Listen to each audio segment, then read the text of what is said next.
Kata Nabi, walikulli wahidin minhum zaujatan. Setiap orang dari mereka, yaitu dari laki-laki nanti di surga, dapat 2 istri.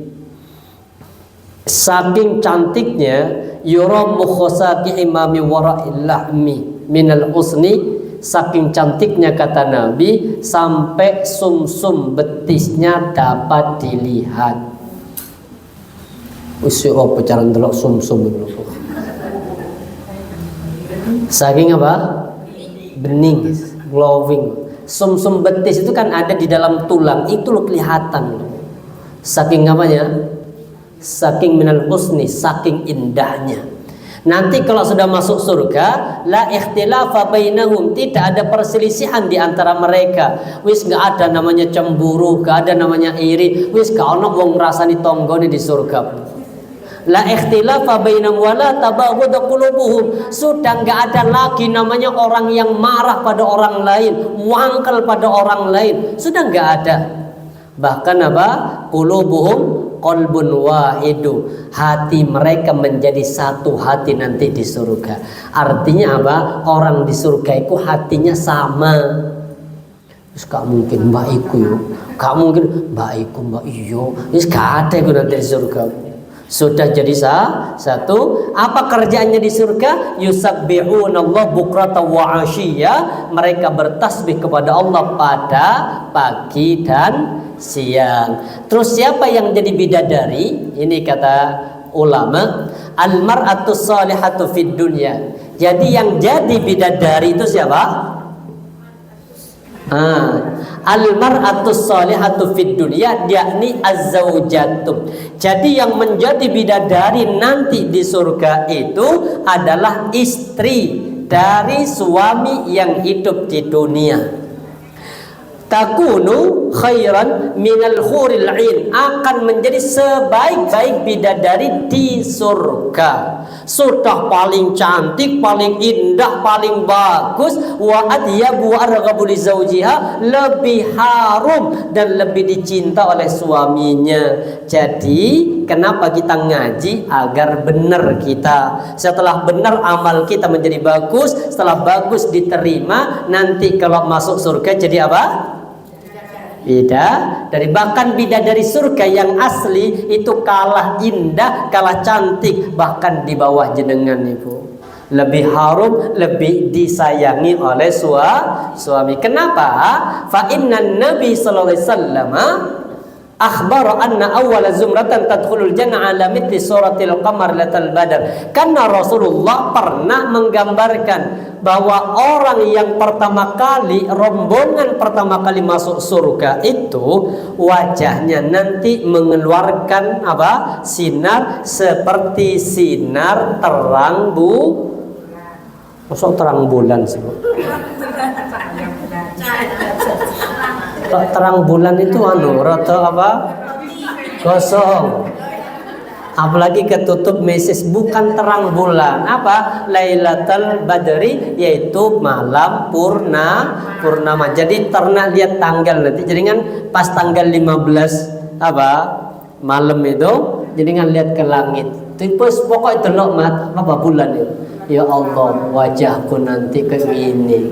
Kapan? Ketika masuk surga. Makanya kita ngaji ini, inisiatifnya Bu Elok dan teman-teman, tujuannya itu tadi, pengen kita nanti berakhir ke surga. Karena kalau sudah masuk surga, pertama apa? Nanti jadi glowing. Nggak ada sing gendut-gendut terus gak ono. Langsing. Berapa tingginya? 17 meter. Jadi tinggi jenengan nanti 17 meter. Suami jenengan 27 meter. Semua seperti Nabi Adam 27 meter, sedangkan perempuan itu seperti Hawa apa? 17 meter. Seperti itulah nanti Bu. Kemudian umur jadi 33 atau 30 tahun. Langsung semua indah. Makanya bidadari itu tidak akan pernah mampu mengalahkan kecantikan jenengan. Kenapa? Perbedaannya di sini. Kalau bidadari surga itu Allah ciptakan langsung di surga tanpa melalui proses. Proses apa? Proses yang ibadah sih, proses ini. Sedangkan jenengan untuk masuk surga itu butuh perjuangan. Maka perjuangan inilah yang dinilai, yang kemudian kalau masuk surga lebih tinggi derajatnya daripada bidadari asli. Karena bidadari kok langsung di surga aman bu. Lah kita untuk masuk surga harus kemana? Si soro bu. Wis kalau perempuan disuruh sholat 5 waktu sudah wis dikerjakan. Sholat 5 waktu sih gak menjamin. Kenapa? Si kadang gak khusyuk, si datang pikiran. Maka muncul istilahnya apa? Hayalan thayyibah. Ini kan ada istilahnya apa? Halalan thayyibah. Tapi kalau sholat namanya hayalan thayyibah, hayalan yang baik. Makanya kalau sholat itu halayannya mesti baik. Habis ini masa opo iki. Nah itu kan baik. Ketemu kadang solusi itu dalam sholat. Apalagi sholat subuh, suaminya berangkat pagi. Apa sing enak iki ya. Opo itu maka ketika sujud ketemu ibu lagi sujud ya wis ayam kecap cepet wis udah ketika duduk antara dua sujud kemudian apa baca Rabbi firli warhamni itu ketemu itu apa kebayang ya Allah di kulkas ono sisa ayam sudah terus begitu itu namanya hayalan yang biasanya datang di waktunya maka perjuangan itu loh wis hayalan dihilangkan sih pingin masuk surga maka butuh perjuangan itu yang dinilai langkah kaki jenengan dari rumah ke sini ini yang dinilai oleh Allah yang tidak akan pernah kemudian tertukar semuanya tertulis atas nama kita insya Allah. Terus ya apa caranya cek masuk surga? Ini kemudian yang pertama kalau kita ingin masuk surga jaga syahadat kita, ini yang pertama. Jadi kalau kita ingin masuk surga apa? Mengucapkan 2 kalimat asyhadu an la ilaha illallah wa asyhadu anna muhammadar Rasulullah. Kita lihat ada satu hadis ini bu. Kata Nabi, man syahidah, barang siapa yang bersaksi Allah ilaha illallah, tidak ada ilah, tidak ada sesembahan yang berhak disembah kecuali Allah wahdahu, sendiri, satu. Ojo nyembah Allah dalam sholat, tapi kadang dalam pelaksanaan minta kepada selain Allah. Salat Allahu Akbar sudah ibu. Habis salat kemudian doa, ya Allah berkat keberkahan Gunung Kawi. Ini sih berarti kan gak menjadikan Allah satu-satunya. Makanya paling besar dosa itu namanya syirik. Makanya ibadah-ibadah kita itu ojo sampai terkait dengan masalah kesyirikan. Tradisi yang ada itu ojo dikaitkan dengan urusan masa depan. Pernah ini hamil kan? Ketika hamil lahir, ari-ari biasanya dikubur di depan rumah. Kalau di kampung saya begitu. Kalau sini nggak tahu saya. Sama. Ditutup, ditaruh di depan rumah gitu. Ditutup pakai keranjang. Kasih lampu gitu. Berapa lama itu? Berapa hari? 1 bulan ya? Atau 40 hari? Apa 1 bulan? Ya 40 hari biasanya 40 hari. Coba jenengan tanya maksudin apa nih?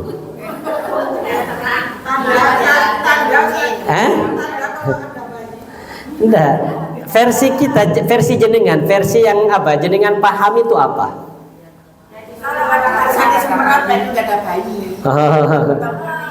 Nah, jadi kalau itu tujuannya apa? Wis cek ngerti iku lo omahe sing apa mulai bayi nggak masalah, nggak ada kaitannya dengan masalah bayi.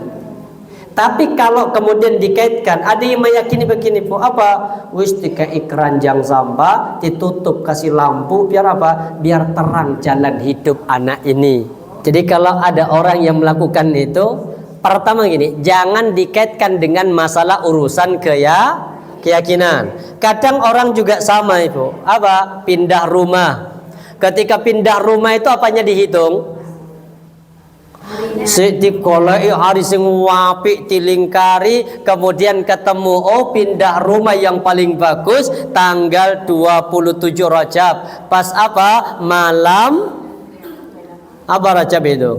Isra Mi'raj. Wes jangan lewat pintu depan, bahaya. Lewat pintu belakang, pindahnya juga lewat dalam, ojo lewat jalan besar. Kalau itu dikaitkan dengan apa? Kaitannya kalau nanti nggak pindah tanggal 27 maka akan terjadi musibah. Lah itu unsur syirik. Iku sing nggak masuk kategori apa? Berarti Allah itu nggak satu. Dia isi percaya kepada apa? Keyakinan-keyakinan yang nggak ada contoh dan nggak ada unsur benar tidaknya. Dan itu masih terjadi. Makanya kalau terus gimana Ustadz? Orang tua saya ngono ini Ustadz. Gak bisa tradisi. Kalau sudah tradisi, jenengan jangan meyakini ini dengan masa depannya.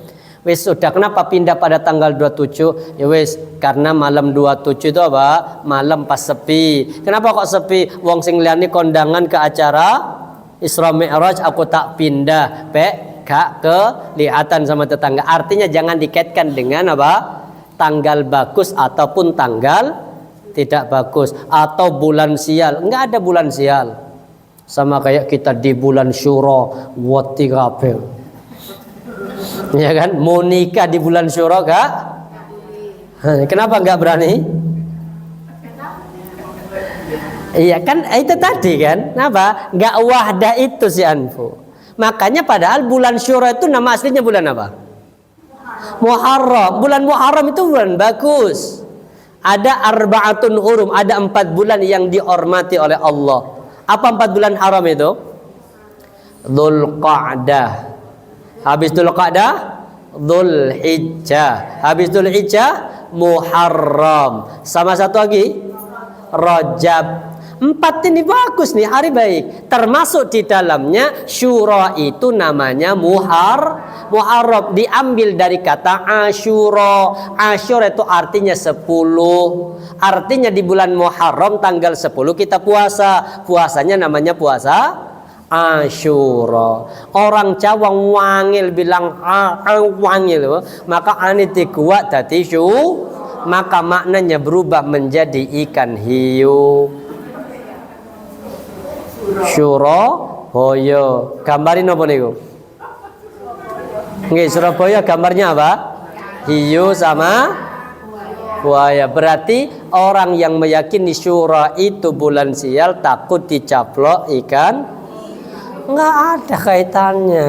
Silakan yang mau nikah bulan Syura juga bagus. Jadi kalimat yang pertama ini, barang siapa yang bersaksi bahwa la ilaha illallah, tidak ada ilah yang berhak disembah wahdah sendiri satu-satunya, la syarika, tidak ada sekutu. Minta kaya, minta pada siapa?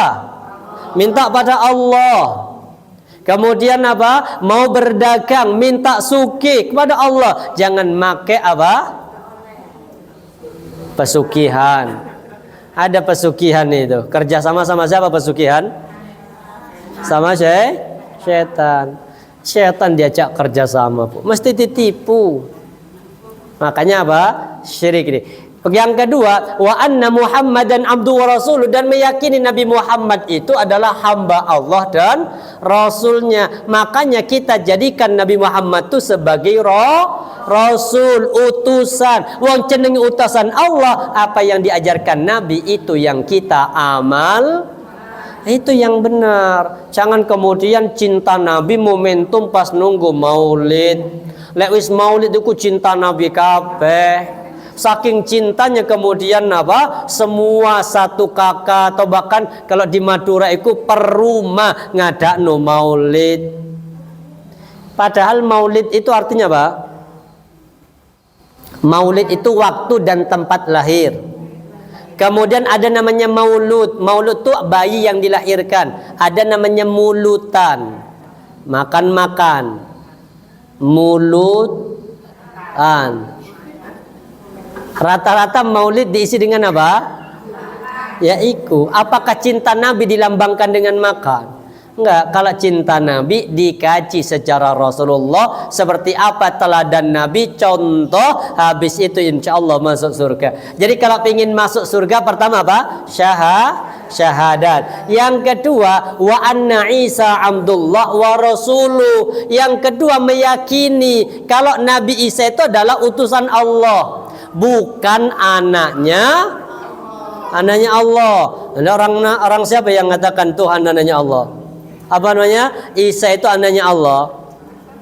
Orang mereka Nasrani itu meyakini bahwa Isa itu anaknya Allah, padahal Allah itu enggak punya lam yalid. Artinya apa? Tidak beranak dan tidak di. Lawis ngerti gak punya anak dan tidak diperanakkan, kok malah diangkat jadi. Nah terus ketika lahiran yang jadi apa? Bidannya siapa? Ya benar. Makanya Allah itu apa? Tidak punya anak. Nabi Isa itu sebagai apa? Rasul. Kemudian wal jannata haq. Surga itu benar adanya. Yakin? Yakin benar surga ada? Neraka yakin benar adanya? Lihat. Adkhalahul jannata ala ma kana minal amal, maka Allah akan masukkan dia ke dalam surga walaupun amal kita itu tidak terlalu banyak. Jadi syarat kalau pengen masuk surga apa? Syahadat. Asyhadu alla ilaha illallah. Cuma ada masalah, kadang syahadat itu iso batal. Jadi syahadat itu kadang bisa batal syahadatnya. Apa bentuknya syahadat itu batal? Ada satu kitab Ibu, judulnya apa? Nawaqidul Iman, pembatal keimanan. Jadi apa? Pembatal keimanan. Apa yang menjadi pembatal keimanan seseorang? Ini yang paling penting. Salah satunya, dia tidak mau berhukum dengan hukum Allah dalam Al-Quran. Bahkan menuduh hukum Allah dalam Al-Quran itu enggak adil. Pernah dengar kalimat begini? Wis nak, le aku mati wis bagi rata. Ya kan? Kadang orang tua berwasiat begitu. Wis podo anakku dewe, wis bagi rata biar apa? Adil, cek gak tengkar. Itu kadang orang tua berwasiat kayak begitu Ibu. Kalau itu bersumber dari keyakinan, meyakini bahwa apa? Hukum Allah itu tidak adil, itu bisa jadi batal syahadat seseorang. Itu banyak kalimat itu sering. Wis seolah-olah Allah itu membagi waris itu dengan cara yang tidak. Padahal Allah adil banget. Contoh simpelnya gini. Jadi kan kalau punya anak, satu kuliah, satunya SMP, satunya SD. Apakah dikasih uang yang sama, uang sangunya? Padahal sama-sama anak jenengan loh. Kenapa kok enggak sama? Loh berarti kan enggak adil. Nih, berarti kan apa? Enggak adil wong sama-sama anak dhewe. Hanya bedanya satu lahir di sini, sing kedua lahir nengah, sing terakhir kok bontot. Kenapa kok nggak dikasih jumlah yang sama? Karena tanggung jawabnya berbeda. Makanya kenapa Allah jadikan anak laki itu dapat 2 bagian, perempuan itu dapat 1 bagian. Di situ letak adilnya Allah. Kenapa? Karena yang punya tanggung jawab dalam rumah tangga itu siapa? Laki-laki. Kalau jenengan kan dapat 1. Kenapa? Karena jenengan punya suami. Suami jenengan dari orang tuanya dapat berapa? 2. Makanya dalam rumah tangga itu mesti telu. Saudara jenengan laki-laki dapat 2 dari orang tuanya. Dia punya istri, istrinya dari orang tuanya dapat berarti berapa? Makanya kan nggak boleh nikah laki sama laki. Nggak boleh. Kenapa dapat? Apa mana perempuan sama perempuan? Tidak adil. Ustadz, suami saya nggak punya warisan. Itu yo nasib. Kenapa nggak tanya sebelum nih? Makanya nanti jenengan pulang langsung tanya, Mas, warisan aman. Kok tadi sih, kok tadi mata duitan sih? Bukan mata duitan sih, Mas. Kenapa? Aku itu loh, jatahku dapat 1 dari orang tua. Kenapa? Gara-gara saya menikah dengan engkau laki-laki. Makanya laki-laki itu dapat 2 dari orang tua. Apa kata suami? Tenang, aman, warisan aman. Mengerti waris sih, hutang. Nah, jadi syarat tuh masuk surga pertama apa?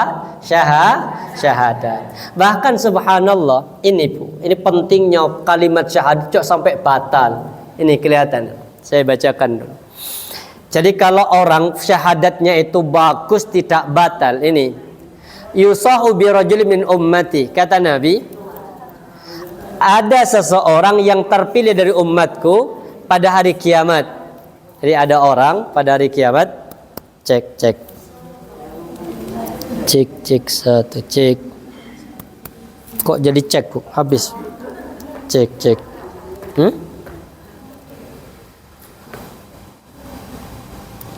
Ya, taib. Jadi ada orang nanti pada hari kiamat itu, salah satu terpilih dari umat Nabi Muhammad. Dari kebanyakan orang ketika itu lalu datangkan kartu catatan yang berjumlah 99. Jadi ada orang di padang mahsyar itu nanti dapat catatan bukunya itu 99. Satu dosa itu catatannya 99. Contoh, satu dosa apa? Durhaka pada suami. Itu satu dosa. Ini satu dosa sih Bu. Satu dosa pada durhaka pada suami, wis aman. Durhaka pada suami itu kata Nabi apa? Setiap kartu jika dibentangkan sejauh mata memandang. Ternyata satu dosa itu catatannya kalau dibentangkan iku iso terlihat sejauh pandangan mata. Artinya durhaka pada suami itu bolak-balik. Dosanya satu, tapi apanya? Kumatnya berulang. Saking sering kumatnya kalau dibentangkan catatan ini itu sejauh pandangan mata. Nah, sejauh pandangan mata kini kemana Bu? Ikuti wajah satu demi satu nanti sampai dikatakan apa? Habis itu kemudian apa? Allah menanyakan kepadanya, apakah engkau mengingkari sedikit pun dari catatanmu ini? Akhirnya catatan itu setelah dibaca, setelah dibaca ditanya oleh Allah, apakah kamu mengingkari catatan ini? Apakah kamu gak yakin catatan ini itu benar? Barangkali malaikat salah nyatat. Ya sebab ngerti Bu, malaikat salah nyatat. Ditanya oleh Allah. Maka kemudian orang itu berkata, tidak sama sekali wahai Rabbku. Artinya semua catatan ini benar, lengkap sama tanggalnya, detiknya, harinya, sak videonya lengkap. Iku lho durhakamu pada bojomu. Tanggal ini Rabu tidak menyiapkan kopi, suami marah, harus kecatat itu. Kemudian apa? Pulang dari kantor suami gak disambut, itu dicatat lagi. Kemudian istri sering-sering marah pada suami, itu catat semua itu. Apalagi kemudian apa? Suami jadi takut pada istri, wah itu juga dosa. Ini masih satu dosa. Kemudian ditanya, apakah yang mencatat hal ini berbuat dolim kepadamu? Apakah malaikat itu salah nyatat? Barangkali apa? Berbuat dolim. Sampai jawabannya Pak, apakah engkau punya udzur atau punya alasan untuk kebaikan di sisimu? Dipanggillah laki-laki tersebut, ia berkata tidak. Allah pun berfirman ini, sesungguhnya ada kebaikan yang masih kami catat, sehingga kamu tidak termasuk orang yang zalim pada hari ini. Kemudian dikeluarkan satu bitokoh. Jadi nanti di hadapan Allah itu ada kartu sakti. Kan tadi ada berapa dosa? 90. Satu dosa berapa catatannya? Ibaratnya kalau jenengan belanja ke apa? Belanja ke swalayan, ikut struknya tuh yang dibelanjain saking apa ya? Saking banyaknya berulang-ulang itu akan sampai penuh seperti itu. Kemudian ditanya, apakah punya kebaikan selain apa yang di depanmu ini? Orang katakan, ya nggak punya lagi ya Rob, niki kebaikan. Ketokani kebaikan ini lebih sedikit daripada kesalahan 99 sampai pada akhirnya apa? Dikeluarkan satu kartu sakti. Kalau ini benar-benar sakti kartunya, bukan kartu Indonesia Pintar, bukan kartu Indonesia Sehat, bukan. Ini kartu sakti kecil, hanya bertuliskan ini toh, la ilaha illallah wa anna Muhammadan abduhu wa rasuluh. Kartu itu hanya bertuliskan kalimat apa? La ilaha illallah wahdahu, la ilaha illallah wa anna Muhammadar rasulullah. Itu tok kalimatnya, tulisannya. Apa yang kemudian dilakukan? Diletakkan di neraca timbangan kebaikan. Tadi kan kebaikannya lebih ringan. Ternyata syahadat kalau enggak batal itu dan benar syahadatnya tidak ada kesyirikan, maka diletakkan di neraca kebaikan, maka kebaikannya menjadi lebih berat dan dosa 99 menjadi ringan. Akhirnya Allah masukkan dia ke dalam surga. Iku pentingnya jaga apa? Makanya jangan sampai batal. Pembatal syahadat salah satunya apa? Syirik. Wis nggak usah yakin, Mbah Dukun wis sudah nggak mungkin benar. Cek.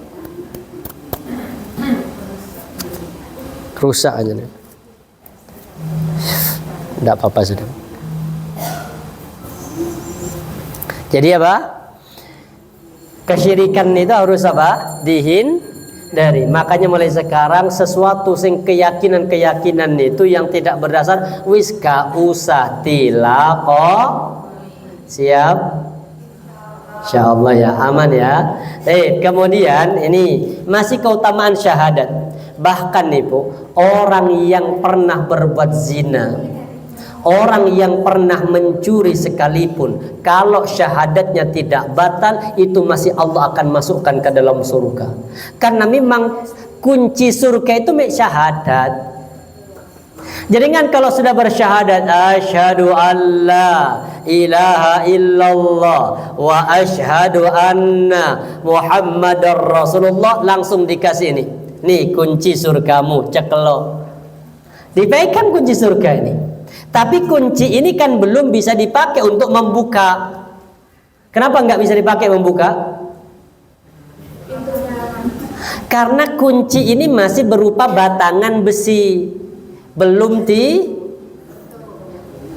dibentuk, belum dikikir. Maka yang membentuk kikir besi ini menjadi kunci, itu amalan yang soleh. Maka sholatnya dikikir sini, puasanya di sini, zakat di sini, tilawatil Quran sini. Akhirnya ketika hari kiamat dicoba membuka pintu surga, akhirnya kebuka. Tapi kalau hanya ini toh apa? Hanya besi toh, dikunci, memang kunci surga, tapi nggak dikikir, maka apa? Dikikir dulu di neraka. Ya, si iki gak iso buka lawang surga iki. Si nang mana? Nang neraka dulu. Kenapa? Karena besinya ini atos, kalau langsung di apa? Dibakar dulu cek roto lembe, maka dibakar dulu, setelah habis bersih baru diangkat dipakai untuk membuka pintu surga. Dan pintu surga itu ada berapa? Ayo, 8 apa 7? Ayo, 7 apa 8? Pintu loh, pintu surga. Pernah ke sana? Alhamdulillah. Insyaallah nanti bareng-bareng. Nah, pintu surga itu ada 8. Nanti jenengan contoh, ada babun namanya babus sholat, pintu sholat. Ada babun, pintu namanya babul jihad, ada pintu namanya babus sedekah, ada pintu namanya babur rayyan, puasa. Kira-kira jenengan tuh kuncinya cocok dipakai buka pintu yang mana? Dibuka nopong ya Ustaz, mau dibilang babus sholat ya gak ngene iki, jarang khusyuk. Mau dibilang babul jihad ya gak tahu perang. Mau dibilang babus sedekah nggih sedekah 2000, iku pun ikhlas, iku pun sing wis rotok lecet muter di pasar nih kan, akhirnya baru masuk. Mau bilang babur rayyan, puasa, yo puasa nih Ramadan toh. Wis ya napa ya Rabbi sudah kulo pasrah. Sing penting masuk. Terserah butike lawang sewu terserah apa lawang setelahnya Singosari, yang penting masuk surga. Dan ini subhanallah Ibu, pentingnya syahadat kalau nggak batal itu mesti masuk surga. Sampai orang yang pernah berzina itu pun itu masuk surga. Tapi kan nanti nggak langsung. Kemana dulu? Ya transit sih. Kita lihat hadisnya kayak ini. Ya anna Abu Dzar radhiyallahu anhu haddatsahu qala ataitu an-nabi sallallahu alaihi wasallam wa ali taubun abyad. Jadi suatu ketika sahabat Nabi itu namanya Abu Dzar. Abu Dzar itu datang menemui Rasulullah dan Abu Dzar itu pakai Nabi itu pakai baju putih. Kemudian wa huwa naimun, sedangkan dia dalam keadaan tidur. Jadi Rasulullah itu lagi tidur, datang tamu. Tamunya siapa? Abu Dzar Al-Ghifari. Nabi itu saat itu pakai baju putih. Setelah itu kemudian tsumma ataitu, aku mendatangi waqad istayqadha, dan Rasulullah sudah terbangun dari tidurnya. Kemudian Nabi bilang begini, ini yang paling indah Ibu. Lihat kalimat Nabi. Ma min abdin qala la ilaha illallah thumma mata ala dzalika illa dakhalal jannah. Paham maksudnya? Kata Nabi, siapa yang mengucapkan kalimat la ilaha illallah dan mati di atas kalimat itu, artinya dia mati dalam keadaan Islam, nggak batal syahadatnya. Kecuali pasti kata Nabi dia akan masuk surga. Berarti kan syahadat itu menjadi pembuka pintu surga. Ditanya oleh Abu Dzar, ya Rasulullah, wa in zana wa in saraqah, gimana ya Rasul kalau ada orang yang bersyahadat tapi dia berzina dan mencuri, apakah juga akan masuk surga? Kira-kira masuk surga atau masuk neraka? Zina nggih, pernah berbuat zina, pernah mencuri, masuk surga apa masuk neraka?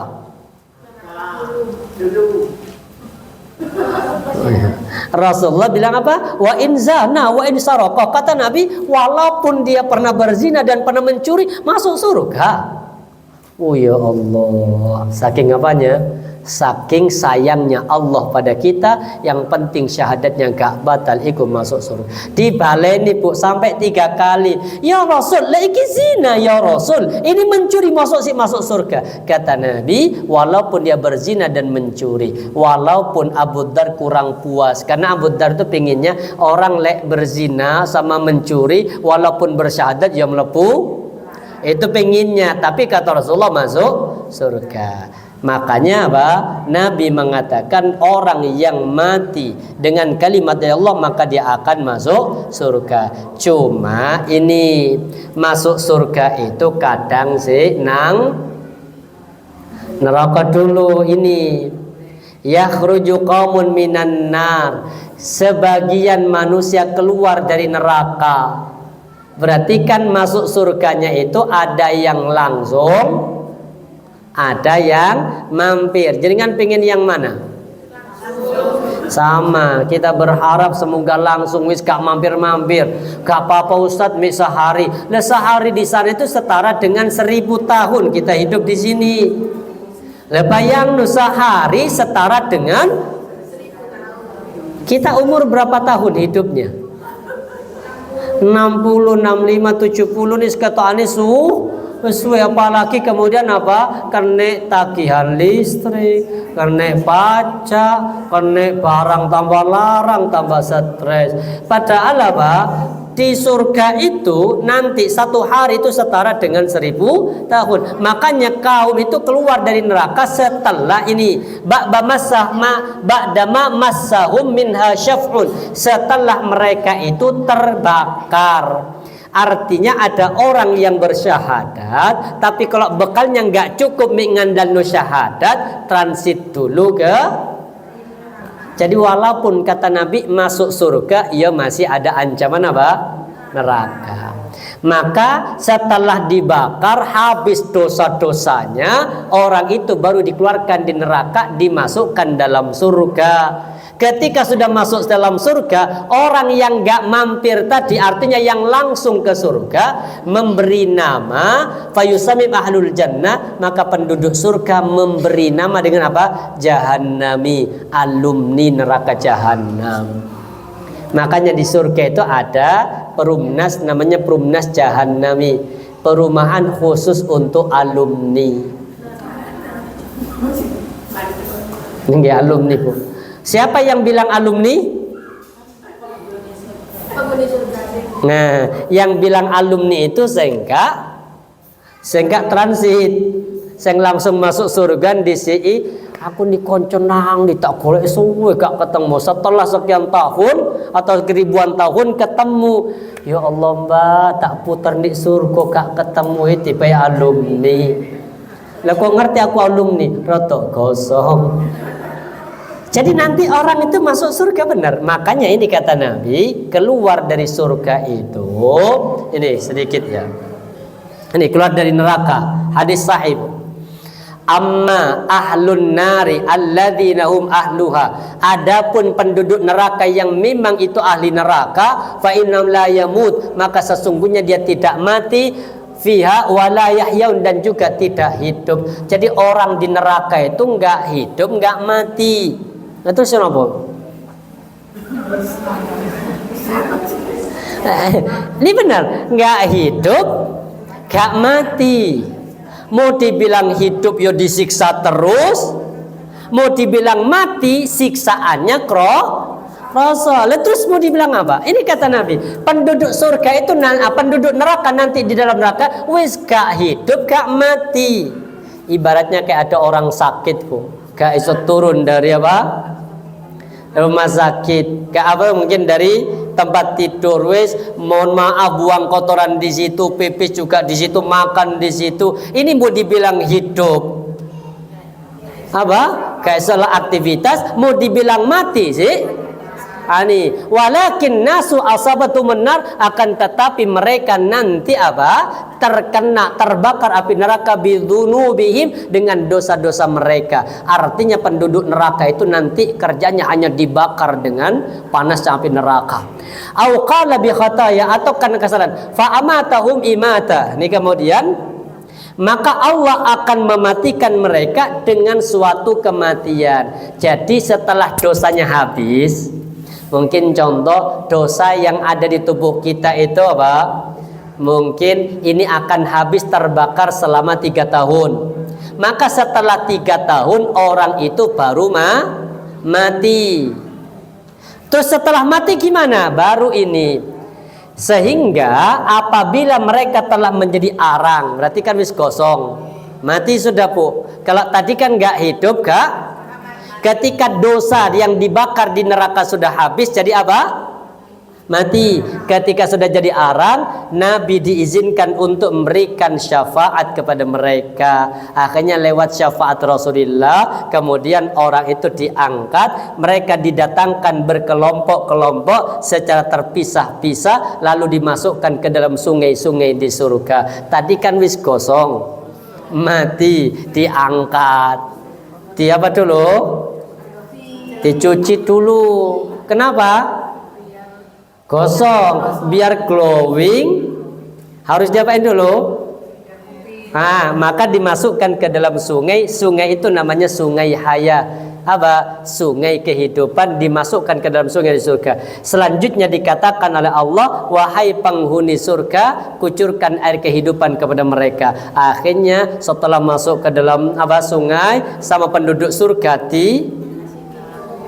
ini Bu disemprot.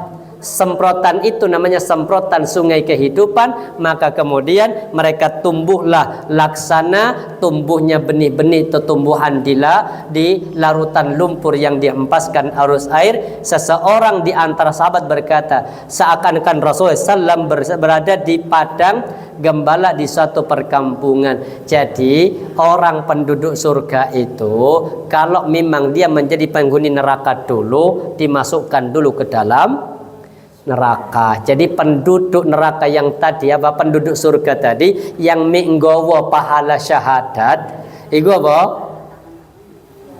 Ya ini dulu kemana? Kan otomatis punya dosa, gak sholat mungkin, gak tahu poso iya, terus semuanya. Maka apa? Akhirnya dosa-dosa itu dileburkan dulu, dibakar, gak hidup, gak mati. Setelah dosanya habis, terus apa? Mati. Setelah mati tapain? Diangkat masukkan kemana? Sungai. Sungai wis resik, kemudian dari atas disemprot. Setelah disemprot tumbuh dari dalam sungai kayak tumbuhan yang baru tumbuh. Habis itu kemudian diangkat masuk dalam surga, mendapatkan pasangan yang indah di dalam surga. Makanya pembuka pintu surga pertama apa? Ojo sampai batal syahadat kita. Tapi pada zaman rahmati Allah, ini amalan apa? Atau yang mengantarkan kita ke dalam surga yang pertama itu apa? Orang yang bersyahadat. Dan syahadat jangan digandengkan dengan syirik. Sudah ya, keyakinan-keyakinan tentang perbuatan-perbuatan yang tidak ada dalil, tidak ada hujjah, wis gak usah dikerjakan. Yang mau tadi ari-ari kubur di depan rumah, wis yakini iku tanda kalau rumah ini punya bayi, aman wis, insya Allah nggak ada kaitannya dengan urusan masa depan. Jangan sampai kenapa dikasih lampu biar terang jalan hidup anak. Lah pengen terang itu cok nanggung lampu nih. Pinjang yang apa? Kasih sing kuat deh, insya Allah terang ya. Jadi nggak ada kaitannya ari-ari dengan kondisi jadi karena ari-ari itu kan apa? Darah kotor yang harus dibuang, dan nggak ada kaitannya ini dengan masa depan anak. Kemudian apalagi kalau mau pindah rumah, sudah nggak usah hitung, semua hari itu hari baik. Mau nikah sudah nggak usah bingung, hari semua hari baik, bulan juga semuanya baik. Jangan takut di bulan Syuro menikahkan anak, aman insya Allah. Bahkan di bulan Syuro insya Allah biaya lebih murah. Loh kok bisa Zat? Karena apa? Karena persewaan tuh gak ada yang mau nyewa tenda. Insya Allah harganya lebih diskon. Insya Allah ya. Jadi pertama masuk surga apa? Jaga syahadat. Saling mengingatkan, jaga syahadat. Semoga syahadat kita tidak batal insya Allah. Insya Allah ini yang kami sampaikan, kurang lebihnya mohon maaf. Semoga Allah senantiasa membimbing kita. Semoga Allah menjaga kita sampai insya Allah nanti husnul khatimah. Amin ya rabbal alamin. Subhanakallah bihamdika asyhadu an la ilaha illa anta astaghfiruka wa atubu ilaik. Assalamualaikum warahmatullahi wabarakatuh. Oke, monggo Bu. Barangkali ada yang mau tanya, monggo. Kalau misalnya kita masih berdampingan dengan tradisi gitu, agar sahabatnya nggak hilang, tapi kita masih menghormati orang tua yang menjaga tradisi. Ya. Tapi pertama begini, tidak semua tradisi itu apa? Syirik. Pertama cari dulu apa sih kok ngene gitu. Kan ada orang dulu biasanya Pak, ojo mangan di lawang. Akhirnya jangan makan di depan pintu. Kenapa? Enggak, apa? Enggak dapat jodoh. Itu gak usah dikaitkan dengan syirik. Syirik. Enggak, memang benar. Kenapa? Karena kati onok tamu wong lanang, kati tamu kati masuk rumahnya, ada orang makan yang balik. Jadi artinya ini, keyakinan tentang masalah urusan masa depan itu bukan di tangan kita. Semua takdir itu di tangan Allah. Mau aku apa nikah anak pertama, nikah sama anak terakhir, itu sudah takdir Allah. Wis gak mungkin apa lek rapi anak pertama sampai anak yang terakhir iku mesti apa biasanya sakit-sakitan lah atau rezeki ini kurang lancar lah, wis itu nggak mungkin terjadi. Terus gimana kalau memang itu nyata ada unsur syirik Ustadz karena ketidaktahuan orang tua, sikap kita gimana? Pertama begini, jangan lanjutkan tradisi kesyirikannya, karena kalau kita melanjutkan tradisi kesyirikannya maka tak ubahnya kita ngirim transfer dosa kepada kedua orang tua. Kemudian gimana? Kalau memang nggak bisa Ustadz, nggak bisa apa? Nggak bisa menghilangkan, maka yang diganti itu keyakinannya. Kayak contoh ada orang hamil 7 bulanan, harus apa? Ya, kalau bahasa ini metonia. Apa yang dilakukan di acara metoni itu? Biasanya si istri itu kan kadang diapain? Disirami, dikasih apa? Siraman itu kan. Terus kadang dikasih bunga, campur bunga apa. Pertanyaannya itu apa hikmahnya?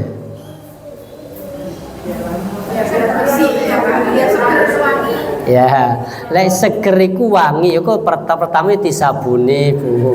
Mari ngono tukokno parfum, insyaallah lebih harum. Nah, kalau itu keyakinan biar apa? Setan-setan yang ada di apa? Di bayi ini biar hilang. Kalau itu ada unsur syiriknya. Tapi kalau jenengan kenapa? Yus cek wangi ya wis. Jadi rubah keyakinannya. Apa? Kau nak istilahnya apa? Masa depan enggak hanya menghilangkan apa? Biar harum, selesai sudah. Jadi kita tidak berbuat syirik. Tapi ketika orang tua sudah meninggal, lama kelamaan kita harus terkikis. Wis apa? Tasyakuran ae wis, gak usah siram-siraman. Wong dik jero ono jeding, ono sampo lengkap, wis cek atus di dalam. Tradisi mungkin apa? Tasyakuran, syukur kepada Allah karena sampai hamil 7 bulan Allah jaga. Wis selesai sudah. Artinya tidak mengandung unsur syirik. Jelas? Insyaallah. Ada lagi tanyakan. Jadi pertama begini, bantengan itu bagian dari apa? Kesenian. Kemudian intinya begini Bu, Islam datang itu menumpas semua bentuk perbuatan buruk di zaman jahiliyah yang bertentangan dengan syariat. Sedangkan tradisi jahiliyah yang masih sesuai dengan Islam itu nggak ditumbas, tetap dilanjutkan. Berarti apa? Kalau ada tradisi yang bertentangan dengan syariat Islam, maka lebih baik meninggalkan syariatnya apa meninggalkan tradisinya? Tradisinya. Kalau itu bantengan itu karena kerjasama sama syaitan, itu masuk ke ranahnya syirik. Lebih baik jangan. Iya, bukan nggak boleh. Ustaz, tradisi itu mengarah kepada apa?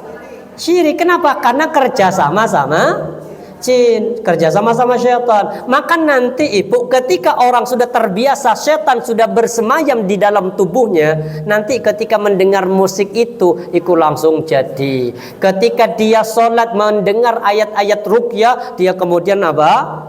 Kesurupan. Itu benar. Jadi artinya jangan pernah mengundang setan untuk masuk ke dalam tubuh. Mengundang itu artinya kita mengizinkan setan untuk berdiam di diri. Padahal setan itu Allah katakan apa? Setan itu lakum aduwwum mubin, jadi musuh bagi kalian, ojo ditatekno konco.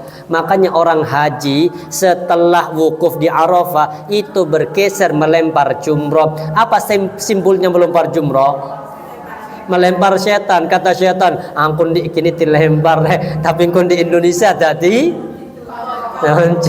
Jadi kalau anak-anak ini wis ojo apa, jangan menjadi pemain bantengan. Lek mau main yang itu aja, yang apa itu?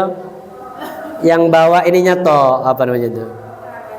Ya yang joget itu aja. Kalau itu kan tidak masuk ke apa namanya itu? Ke yang ininya. Nonton, intinya gini. Yang nonton, yang bermain, yang meridoi, sing nanggep, sing dodolan di kono, iya podo. Insyaallah. Nggak asal kalau benar. Makanya anak saya itu saya tahan, walaupun kadang ngilang, long tak cari, is ketemu di situ, tak jak pulang. Is pelan-pelan, namanya anak-anak ibu. Dilarang keras itu kadang justru tambah apa? Penasaran. Ini sesekali artinya apa? Dilepas pas acara itu toh, biasanya kan awal masih acara apa namanya itu? Ya bantengannya itu kan. Nah, bukan yang kalap-kalap, kalap-kalap sudah itu sudah ranahnya syaitan. Makanya lebih baik jangan, karena itu untuk menjaga akidah kita biar syahadat tadi tidak terbatalkan dengan kesyirikan, insyaallah. Lain waktu kita lanjut. Assalamualaikum warahmatullahi wabarakatuh.